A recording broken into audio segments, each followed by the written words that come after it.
उत्तराखंड की धामी सरकार ने भ्रष्टाचारियों के खिलाफ मोर्चा खोल दिया है। सीएम धामी ने स्पष्ट कह दिया कि भ्रष्टाचार के खिलाफ जीरो टॉलरेंस की नीति रहेगी। अफसर छोटा हो या बड़ा, भ्रष्टाचारियों पर कड़ा एक्शन होगा।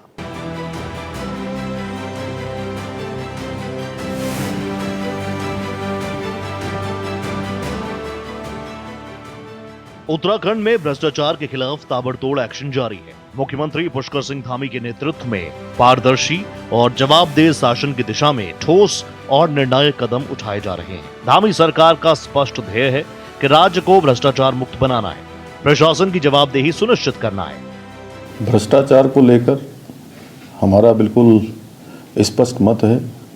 हमारी नीति बिल्कुल जीरो टॉलरेंस की है। किसी भी कीमत पर देवभूमि में भ्रष्टाचार स्वीकार नहीं किया जाएगा। हमारी सरकार भ्रष्टाचार को जड़ से समाप्त करने के लिए लगातार काम कर रही है। हाल के महीनों में सरकार ने दिखा दिया कि अब सिर्फ छोटे कर्मचारियों पर ही नहीं बल्कि बड़े अधिकारियों पर भी एक्शन होगा, चाहे उनका पद या प्रभाव कितना ही बड़ा क्यों ना हो। इसी कड़ी में भर्ती परीक्षाओं में नकल माफिया पर बड़ा एक्शन हुआ। भ्रष्टाचार को समाप्त करने के लिए 100 से भी ज्यादा नकल के मामले में फैले भ्रष्टाचार को पूरी तरह से समाप्त करके जड़ से समाप्त किया और 100 से ज्यादा नकल माफियाओं को जेल की सलाखों के पीछे भेजा। करप्शन पर बड़ा एक्शन, अफसरों पर गाज। हरिद्वार जमीन घोटाले केस में 2 आईएएस और 1 पीसीएस अफसर समेत कुल 12 लोग सस्पेंड। आईएएस अधिकारी रामविलास यादव को आय से अधिक संपत्ति और भ्रष्टाचार के गंभीर आरोप में जेल। आईएफएस अधिकारी किशन चंद पद के दुरुपयोग और आय से अधिक संपत्ति के मामले में जेल।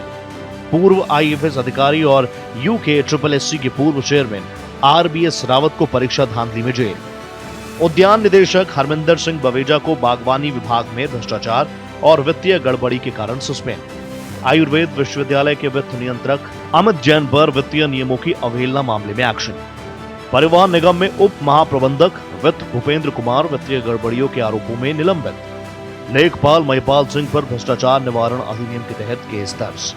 पीसीएस अधिकारी निधि यादव के खिलाफ भ्रष्टाचार की शिकायतों के बाद विजिलेंस जांच शुरू। स्टैंप एवं रजिस्ट्रेशन विभाग में उप निबंधक रामदत्त मिश्र स्टैंप शुल्क और भूमि पंजीकरण में गड़बड़ी के कारण निलंबित। हरिद्वार नगर निगम में भूमि खरीद घोटाले का प्रकरण जैसे ही मेरे संज्ञान में आया, तत्काल हमने शासन से एक वरिष्ठ अधिकारी के नेतृत्व में जांच बैठाई, जांच दी उनको, और जांच की रिपोर्ट आते ही भूमि विक्रेताओं के बैंक के खातों को सीज किया गया है।